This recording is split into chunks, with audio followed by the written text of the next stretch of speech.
agora outra palestra do PyLadies. Me chamo Daiane Fernandes, eu sou estudante de Ciência da Computação da Universidade de Brasília. Eu sou integrante da PyLadies Brasília, por mais que está meio apagadinho lá em Brasília ainda, mas vou tentar ressurgir. E antes de começar, eu queria avisar que após essa palestra a gente vai ter a roda de conversa das PyLadies, todos que apresentaram aqui, inclusive a de 12 anos, a Larissa, vai estar conversando aqui com a gente também. Então, quem estiver aqui, pensar, nossa, happy hour, né? Vamos sair sexta-feira, deem continuidade, que vai ser legal, vai falar de inclusão também. A gente vai falar hoje um pouco sobre ferramentas para fazer interface gráfica. A gente pode ver que na palestra anterior, a gente teve um form que ela fez, né? Um form com botõezinhos, coisa bonitinha ali. E, se não me engano, ela fez com Windows, né? Então, eu vou dar uma sugestão de algumas ferramentas open source que você consegue fazer uma aplicação muito rápida e deixa o seu trabalho muito mais produtivo. Que eu vou falar sobre o Qt. Acho que alguns já ouviram falar. Inclusive, o KDE usa bastante o Qt.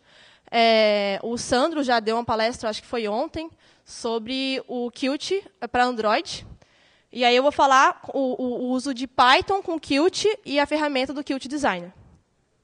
E esse QR Code eu deixei aí para quem quiser entrar no meu GitHub. Eu tenho alguns projetos que vocês podem contribuir. Inclusive, eu vou colocar o código do final da sugestão que eu vou colocar do PyQt, do uso do PyQt, vai estar no GitHub. Vou dar uma passada primeiro no que seria o Graphical User Interface, porque muita gente fala, faço interface, faço aquilo, faço aquilo outro, mas a gente não tem uma noção do que é aquele conceito. Então, o que é a GUI? É a utilização de algum programa para interagir com o computador. Então, você interage ele com o botão, com o input, com o slider, os labels. Então, você está fazendo esse contato com o usuário. Fiz esse pequeno desenho, bem simplesinho. Então, você tem o usuário. O usuário ali clica um botãozinho, o botãozinho vai estar interagindo com a sua aplicação, com o seu código ali. Aquele código vai estar sendo traduzido para o sistema operacional e depois para o hardware, e ele vai conseguir mandar uma resposta para o usuário.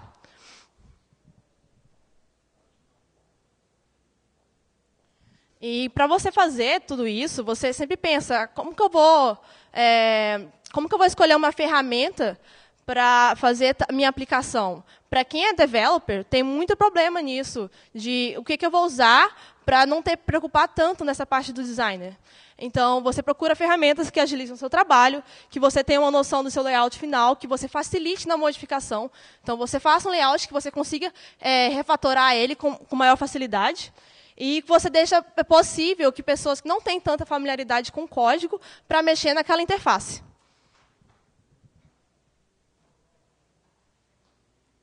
Aqui estão alguns exemplos das ferramentas de UI, que é o Kiwi. Vou falar um pouco de cada uma, né? Tem o Kiwi, o GTK, o Adobe Widx e o MATLAB GUI. E depois, para finalizar, o Qt. Esse é o Kiwi. Ele é uma biblioteca open source para Python. Ele é mais ou menos recente, está muito bom o projeto, ele é open source também. Quem quiser dar uma olhada, vale muito a pena. Ele é multiplataforma também, Windows, Linux, iOS, só que ele é hand-coded UI. O que é esse termo hand-coded UI? É que você está ali fazendo a interface, mas você não tem muita noção do que está acontecendo. Então, você coloca um objeto, você está programando ali, você vai fazer um hard-coded, você está escrevendo, mas não está vendo que objeto que está ali. Então, por exemplo, eu quero fazer uma aplicação que tenha 500 por 600. Então, mas eu acho que não gostei disso. Eu quero 510 por 600. Não, ainda não é. Então, toda hora que você está ali, interpretando, volta, muda o tamanho, interpreta de novo e volta. Isso é muito dispendioso para você fazer numa interface. Tem o GTK também, e normalmente o pessoal usa o GTK Plus, que é para o C++, porque o GTK ele foi feito em C, ele já é bastante antigo. Ele foi feito com o GObject, que é para fazer uma camada abstrata para o C, que deixa ele mais orientado a objeto, porque C não é orientado a objeto. Ele é usado pelo GNOME. Ele tem o bind, que eu falei, né, o C++, e tem outros binds para outras linguagens. Tem Java, tem Perl, tem Ruby. Então, se você, eu quero usar o GTK, mas eu quero usar com uma linguagem que eu tenho mais familiaridade. Então, você usa o binding. E é praticamente a mesma performance, porque ele vai estar só pegando aquela linguagem que você fez e vai estar passando para a nativa, né? E ele é open source também. O GTK ele é um dos maiores concorrentes que o pessoal fala na comunidade do Qt, por causa das features. Praticamente as mesmas features ele possui. Só que é o seguinte, o GTK ele é multiplataforma, mas o Qt ganha de longe nas plataformas que ele suporta. Então, a gente pode ver ali, as básicas, claramente, ele suporta, mas o Maemo, por exemplo, ele não suporta, o Haiku ele não suporta. Então, o pessoal prefere utilizar o Qt para, caso a aplicação dele se transforme maior, ele querer levar isso para outra plataforma. Tem o W-Widgets, também é um grande concorrente do GTK e do Qt. Esse é desenvolvido em C++. Bom, ele foi conhecido por WX Windows, então já é, né, alguma coisa ruim. O bind dele também tem Python, Smalltalk, Perl, Ruby, Java, Open Source, agora, né? Também para Windows, Linux. Só que é o seguinte, pelo que eu fui ver nesse, eu não tinha muito conhecimento dessas outras ferramentas. Para fazer isso aqui, eu fui lá, dei uma pesquisada nos prós e contras e vi que eles usam o Bakefile. Não sei se alguém aqui já chegou a usar Bakefile, o KeyMake. É parecido com o KeyMake, é um automatizador de processos ali para você estar compilando. E o Bakefile não é nada amigável para você compilar todos os seus pacotes.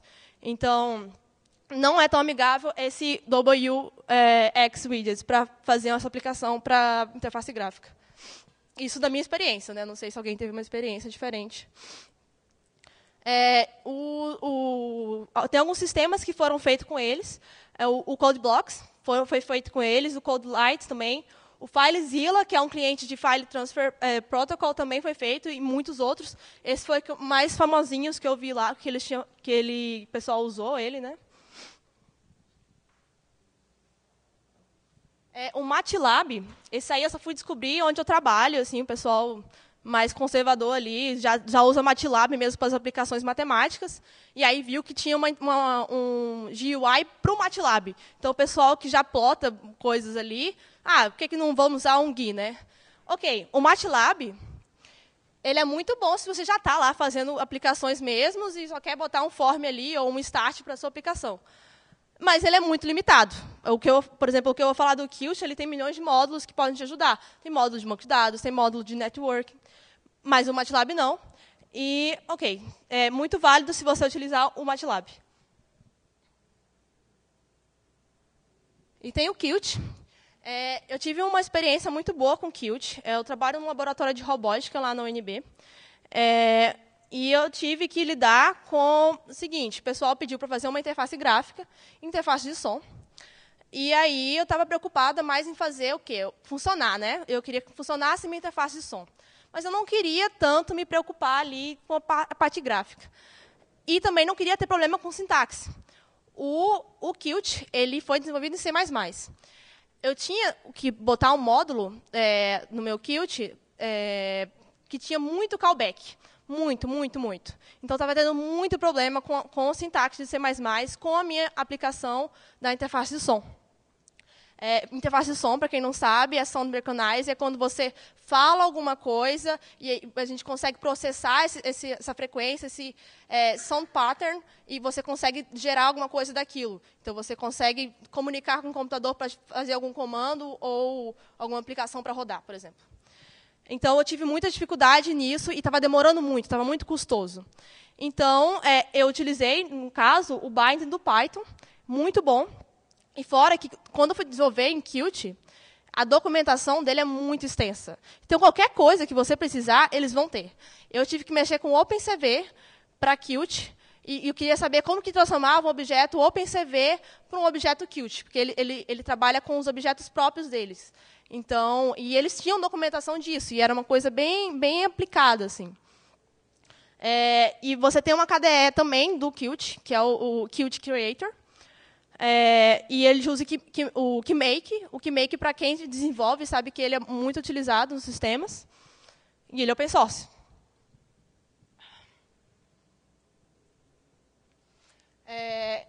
Então, como eu comentei, ele facilita muito a vida para quem usa as APIs.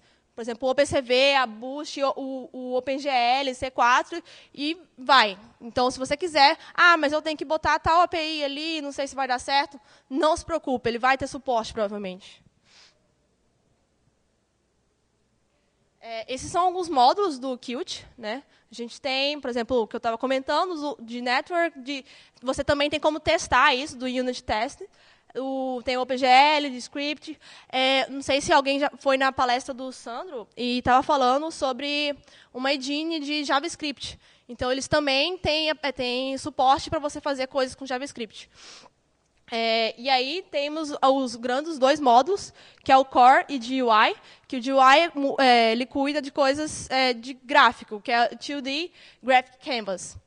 E o Core, Multithreading. Por exemplo, se você quer fazer uma aplicação de interface, e você quer ter dados ali rodando no seu terminal, se você quer tirar algum debug. Quem desenvolve sabe que a gente debuga bastante com print, né? Então, eu quero, estou rodando uma interface, eu vou iniciar e quero que me dê algum dado ali. Então, aí, você tem que usar threads. Porque quando ele está rodando ali, se você for jogar alguma coisa no terminal, ele está pedindo outro processo. E um dos processos já está sendo utilizado para rodar a interface. Então, você tem que usar threads. Se você está desenvolvendo interface, você tem que usar threads. E é o core que cuida disso. Esse é o bordão do Qt, né? Codeless, Create More, Deploy Everywhere. Vou estar falando um pouco deles. Codeless, que é você ter menos código. Você tem um toolkit, que é um grande pacote de frameworks. Então, você tem uma estrutura já pronta, assim como outras. Dá um exemplo, sei lá, o Visual Studio, né, que o pessoal usa bastante aí. Já tem aquele grande inicialização de projetos, já vem com um monte de arquivo que você nunca vai usar. Mas a estrutura deles é boa, você não vai precisar ficar deletando muitas coisas ali. E você pode reutilizar código genérico. Então, como eu estava falando, você tem como modificar bastante ali o layout que você já fez, tem uma fácil modificação naquilo. A gente tem também o Create More, que é a facilidade de você criar alguma coisa, né? Então, você tem além da facilidade, você tem a rapidez. E hoje, todo mundo sabe que quem desenvolve, a gente tem que entregar, geralmente, um projeto muito rápido. O pessoal é muito imediatista hoje. Então, você sempre está procurando alguma ferramenta que te auxilie nisso. E o Qt facilita bastante. Algumas ferramentas, por exemplo, quem gosta de IDE, tem o Qt Creator, porque ele já faz build completo ali de toda a sua aplicação. Tem o Qt Design, que eu vou estar falando também, que ele é uma interface para você fazer interface. Para você pegar um botãozinho ali, arrastar e botar na sua interface. Tem o Qt Assistant, que é para documentação, e o Qt Language, que é para editar arquivos de tradução. E tem o Deploy Everywhere, o implante em qualquer lugar, né? Está um pouco cortado, porque deu algum problema aqui.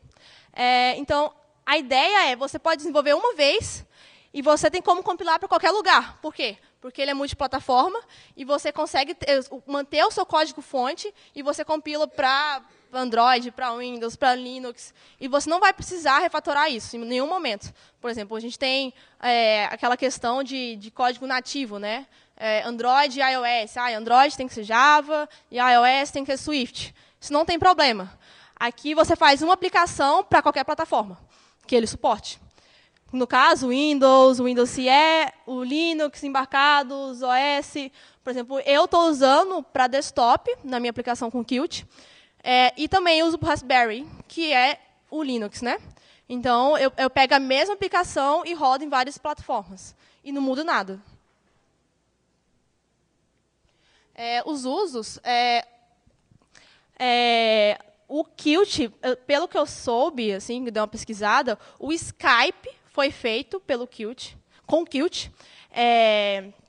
o VLC também, mas essas aplicações que eu botei aqui são as aplicações atuais que o pessoal está usando no Qt. Vocês podem pesquisar ali no site do Qt, tem lá o pessoal falando sobre isso, que é LG, Panasonic, Sky. Vou mostrar alguns exemplos.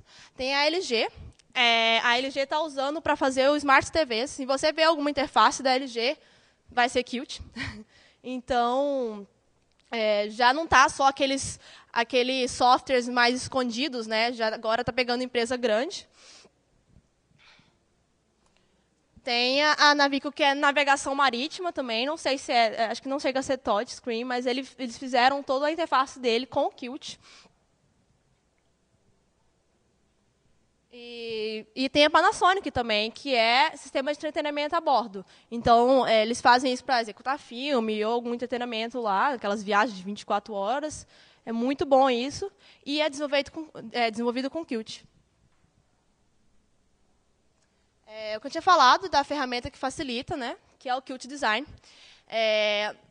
Desde o começo, eu tinha esse problema de, eu quero fazer uma coisa rápida, mas eu quero fazer uma coisa que facilite minha vida. Então, e como eu comentei do Kiwi, que você tem que escrever aquele código para você depois interpretar e ver o que está acontecendo, vai muito nessa terminologia, que é what you see is what you get. O que é isso? Ele é bem divulgado, assim, mas não tem tanto conceito nisso, né? Mas justamente o que você está desenvolvendo ali vai ser o que você vai pegar. Então, no exemplo do que você faz ali com o Qt, por exemplo, isso aqui é a interface do Qt Design, que você tem milhões de escolhas aí para você fazer o seu UI, que é push button, que é para você apertar, tem ali as grids em cima, é para você deixar ela mais alinhada. Por exemplo, eu quero deixar o meu form em horizontal, não quero que deixe um acima ou outro embaixo. Então, você pega dois elementos, bota um layout, e ele já enquadra aquilo para você, ele já alinha para você. Então, por exemplo, ali eu botei dois layouts, e claramente a gente pode ver ali, né, o layout vertically. Então, o que eu estou fazendo vai ser gerado exatamente aquilo.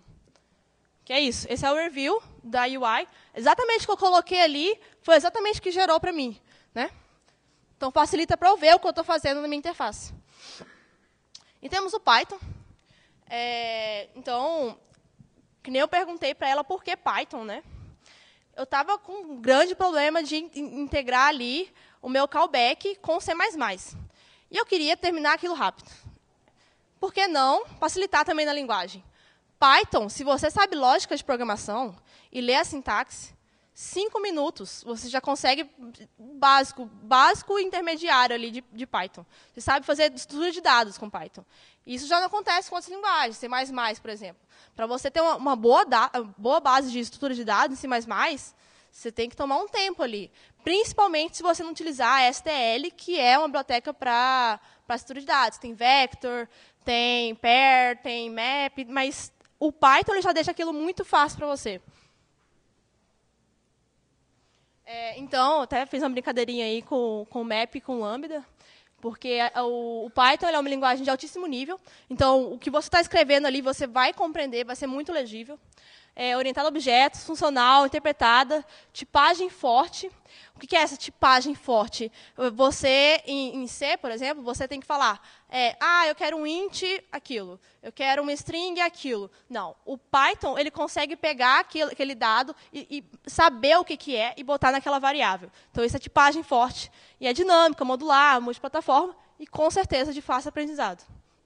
E, por exemplo, esse map lambda que eu fiz aí, isso é demonstração de ser funcional, que é uma função que recebe outra função. Mas isso é Python 3, né? Porque o Python 2 não tem esse print funcional aí. Então, o pessoal fez um bind do Qt que chama PyQt, que é uma junção ali dos dois logos.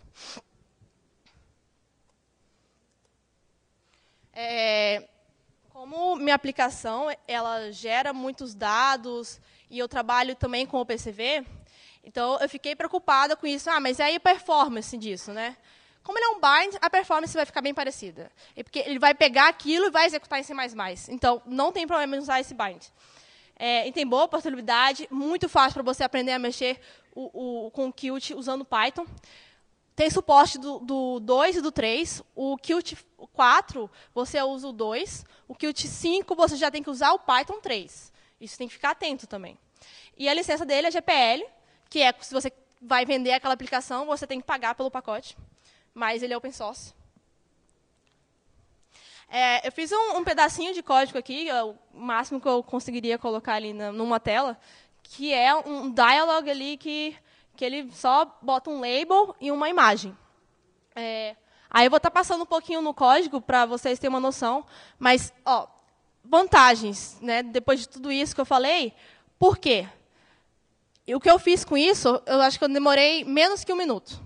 Para fazer o quê? Para pegar e ir lá no Qt Design, botar o meu dialog, converter em código Python e conseguir interpretar isso. Menos de 1 minuto. Então, para quem quer alguma interface gráfica rápida, eu quero mexer no meu motor ali, e eu quero fazer um botãozinho de start, stop, mas eu não sei muito mexer com interface gráfica. Vai de Qt, e vai de PyQt ainda, que é muito mais rápido, que você só pega vou estar explicando um pouquinho depois como é essa conversão, mas você pega o código que o Qt Design gera e converte em Python. Então, uma passada rápida no código, que você importa, né, as bibliotecas do PyQt. Isso, aquela aplicação que eu mostrei ali, na conversão, ele já gera um código automático. Ele gera lá com classe e tudo mais. Aí eu dei uma retirada para ficar bem fast forward ali. E dá uma passada, mas ele bota lá, já importa automático para você, você nem precisa importar, ele já importa automático, que é as bibliotecas do PyQt, o Qt Core e o Qt Guy, que é os módulos mais importantes, né, do Qt, e o Sys, que é do Python. Aqui ele está inicializando a aplicação e a janela central. Então, no caso, a gente tem o Qt Guy Application, que é essa aplicação, e o Qt Guy Q Widget, que é a janelinha, certo? Então, eu botei form, né, mas você está pegando aquele objeto e botando dentro da imagem, e ali, aquele widget set geometry, eu estou colocando o tamanho, a geometria dela, né? Tem tanto por tanto e tanto de margem também. Só que ali aí vai olhando a especificação, o que é cada valor, né? Então, aí eu fiz um layout, se não me engano, foi horizontal. E aí, para enquadrar o label e a imagem no mesmo layout, né? E aí, eu criei um objeto label. Né? Você vai criando objetos dos seus elementos. Então, eu criei um objeto label, setei o meu objeto lá, a frase que eu queria, e adicionei a minha janela. E aí, a logo, né, a imagenzinha, a gente geralmente faz com a label, só que em vez de botar um texto, você bota uma imagem. Então, você tem a label e você coloca o setPixMath, que é a imagem que você está colocando. E você também adiciona aquilo à janela central. E ali você está encerrando. Quando você clicar lá no xizinho, ele vai estar encerrando a aplicação. Então, quando você utiliza o Qt Design, você tem aquela interface que eu mostrei, que é a interface para gerar interface. E aí você, quando salva aquele arquivo do Qt Design, você vai ter um arquivo .ui, que é um arquivo XML, né, que vai estar falando quais elementos que tem e o que tem naqueles elementos, qual o tamanho, se tem texto ou não. Então, tudo vai estar em XML. Só que aí o PyQt ele tem essa expressão que converte esse arquivo UI para código Python, que é o PyUI-C4. Se você usar o Qt5, é o PyUI-C5. Né? Você bota só um 5zinho ali, não vai mudar nada.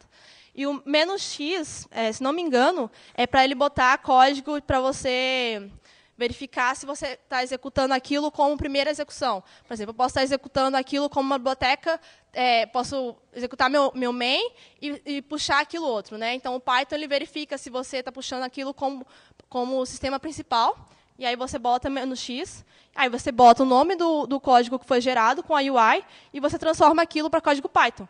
E depois é só executar, e aí você vai ter essa aplicaçãozinha do dialog que mostrei ali. Então, isso realmente dá 30 segundos, assim, e você consegue fazer uma interface gráfica muito legal. É isso, assim, eu passei uma noçãozinha assim, do que você pode fazer com a ferramenta, mas o ideal seria você sentar em casa e ver lá por que ela é bem forte, assim, por que ela é bem prática. O ideal também seria fazer uma oficina. Então, eu recomendo, quem quer fazer coisas rápidas e deixar seu trabalho mais produtivo, PyQt, com certeza. Ali eu botei alguns links, se vocês tiverem interesse, das PyLadies, porque todo o mini-evento que teve aqui, desde as duas, foi das PyLadies, né? Então, se vocês quiserem, por exemplo, eu quero criar PyLady na minha cidade, conversa com as meninas que estão aqui. O PyQt também, tem a documentação ali no site, Python e o Qt. E é isso, muito obrigada.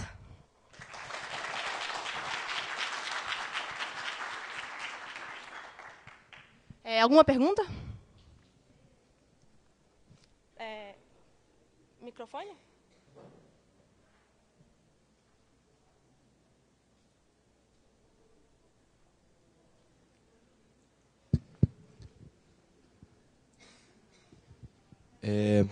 Olá.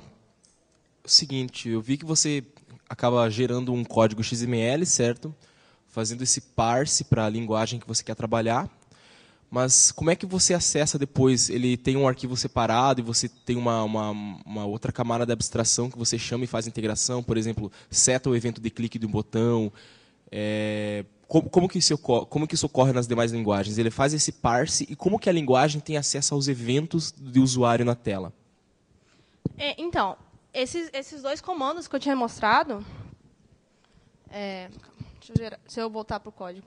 Assim que você botou aqueles dois comandos, né, que é o PyUIC, você está gerando esse código Python. Então, não sei se você chegou a ver a palestra penúltima que teve, que a menina fez um interpretador de linguagem, né? Então, ele está pegando o binding ali, você tem a linguagem, ele vai pegar aquilo e já vai fazer em C++. Então, o C++ também vai estar puxando aquela biblioteca do Qt e vai estar executando isso. Mas, assim, você não vai ter essa noção. É tudo debaixo dos panos. O que você vai ter é o Python, e aí você vai interpretar e ele já vai gerar aquela aplicação sua. Você não tem noção ali do... Você não vai ver código C++, por exemplo. Tipo, ele vai pegar coisa do C++ com Qt. Entendeu? Por exemplo, aquele import que eu fiz do PyQt 4, ele está fazendo aquilo, faz um passo para gerar em C++, e no C++ que ele está puxando a biblioteca. Exatamente. Ou, melhor ainda, né, seria você deixar esse arquivo UI separado, aí você faz o seu main, e aí você importa como aquela parte de interface.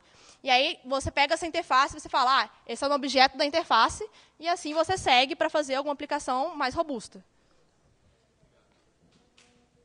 Mais alguma pergunta?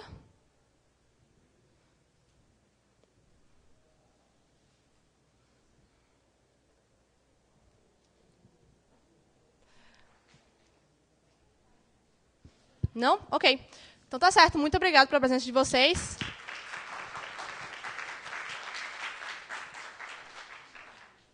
E agora